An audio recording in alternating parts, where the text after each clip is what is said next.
Hey guys, I'm here in Athens, Greece. Just flew in yesterday, super jet lag.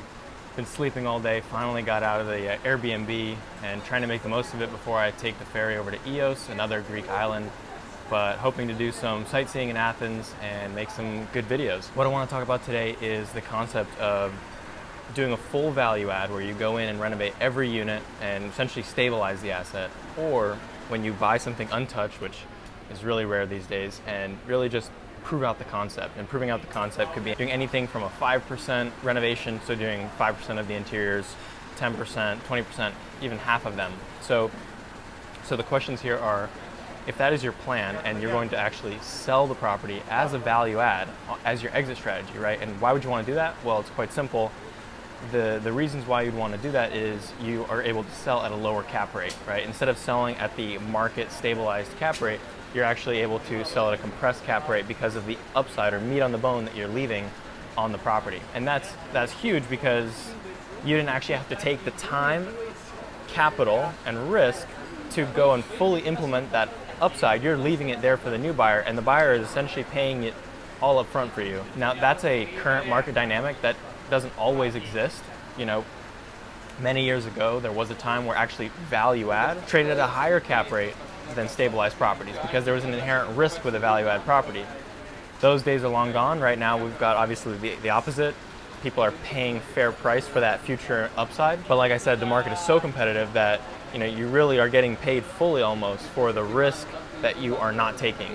So that's a very compelling reason why you would want to do a partial rehab, prove out the concept, and then sell for a lower cap rate. Like I said earlier, these deals aren't everywhere. Most properties have been value added multiple times at this point, and it's extremely rare to find a truly untouched value add property. When you do have those opportunities, that's when you can really take advantage of this. And essentially what you see, operators go in, they'll renovate the exterior, take care of all the deferred maintenance so that it's a very clean property, and prove out the concept, do let's say 20% of the interiors fully renovated, and now they'll get that higher premium and they'll show future buyers that, look, here's the renovation scope and here's the rent premium.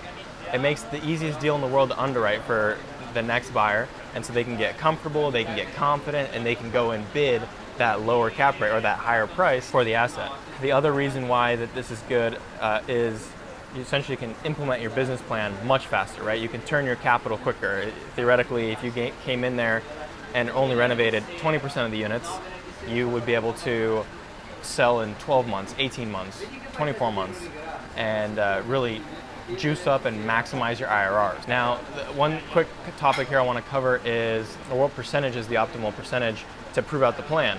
So I would say too little, like let's say 5%, is more speculative, not quite compelling enough, and it doesn't really fully prove it out. I would say 5% is too few. Sometimes you see 5% on a sale. When I see that, not always the case, but it could be that the seller just over-improved those handful of units, the 5% of units. He or she had them on the market for a while to actually achieve those rent premiums. So those aren't actually reflective of market rents at that renovation level, right? Because pretty much any deal, you can go in there, upgrade the flooring, stainless steel appliances, and add backsplash and all that good stuff. And if you let that unit sit on the market long enough, you'll find someone to rent it out at a premium. But that doesn't mean it's reflective of the true market rate and the clearing rent for that unit, for that property. So that's why I say 5% is too little. Now, on the other hand, 40%, 50% plus, I would argue is too much, right? You're starting to get diminishing returns associated with the time, effort, money that you're taking to implement your business plan when you could have already sold and you would have already gotten paid essentially for what you are doing via the cap rate compression. So if you know for a fact you're going to be flipping in and out and you're going to be selling, right? You don't need to make the renovations, you don't need to raise the rents yourself and capture the increase in cash flow because you're not going to be benefiting from the cash flow for long. It's all about the capital appreciation that you're creating as far as your business plan goes. So I've mentioned that 20% number a few times. I would say 20% is that sweet spot. You've proven it out. You're able to, 20% is substantial enough of units where buyers are going to trust and believe it. Obviously, they're going to do the comps and their homework, but that is a compelling enough number of units to prove it out. So now let's take this topic to the spreadsheet and let's talk about underwriting.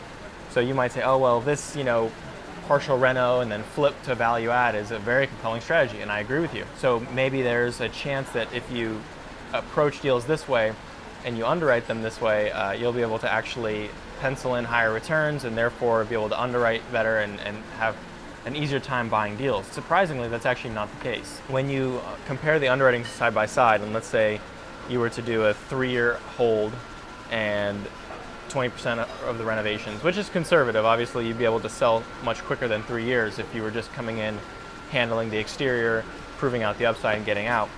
But I don't advise underwriting a hold period any shorter than 3 years because obviously you're just juicing your IRR.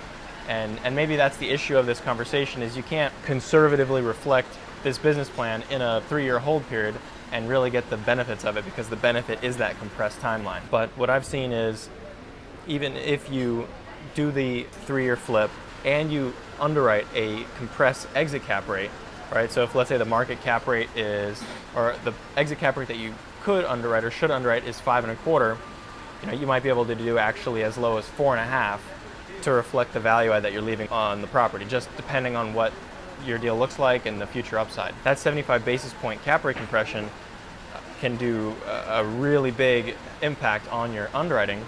But what I've seen from when we A/B tested this is that the deal still looks better if you underwrite the 3-year hold and do a full renovation, renovate all the units, and then project a higher exit cap rate. While I think in practice, the partial reno to flip to value add is a superior business strategy because you're taking less risk and often achieving higher returns. In the underwriting, I think it's still better to underwrite a full renovation. And there's 2 main reasons why. Number one, the partial renovation flip to value add is more of a speculative, more of a market play, right? You're betting that the market will still be there and pay those compressed cap rates at the time you sell. That's obviously more speculative than saying, I'm buying this property based on its cash flow. That's more of an inherent value that the property has, right? It's like true value rather than subjective, fleeting market value. That's number one, why I think underwriting the more conservative full renovation is superior, right? Firstly, it's more conservative, that your business plan makes sense if you have to do all the work yourself and hold for the cash flow, right? We always need to live and die by cash flow, and if the deal doesn't make sense on the cash flow alone, then you don't want to take the risk of the market play. Number 2 reason is similar, which is, let's say you do want to do the 20% value add, but let's say there's a recession or you don't get the price you want and you end up holding it. Well, now you aren't capitalized to actually complete the renovation, right? You're undercapitalized, and that's a big problem. So it's good to actually underwrite the full renovation, have all that capital ready, budgeted for, and if you do 20%, you get an attractive BOV and you can flip, well then fantastic. And if not, got the capital, the business plan's already been in place, and you're ready to go out, implement that full plan to stabilize the asset, and then either refinance if you're on a bridge loan or a floating rate facility, and continue to hold and enjoy the cash flow. That's my take on this topic. We're talking about partial renovation and selling at a compressed cap rate versus the going through a traditional full value add to stabilize property, and going deeper than that and actually analyzing the underwriting implications of both business plans.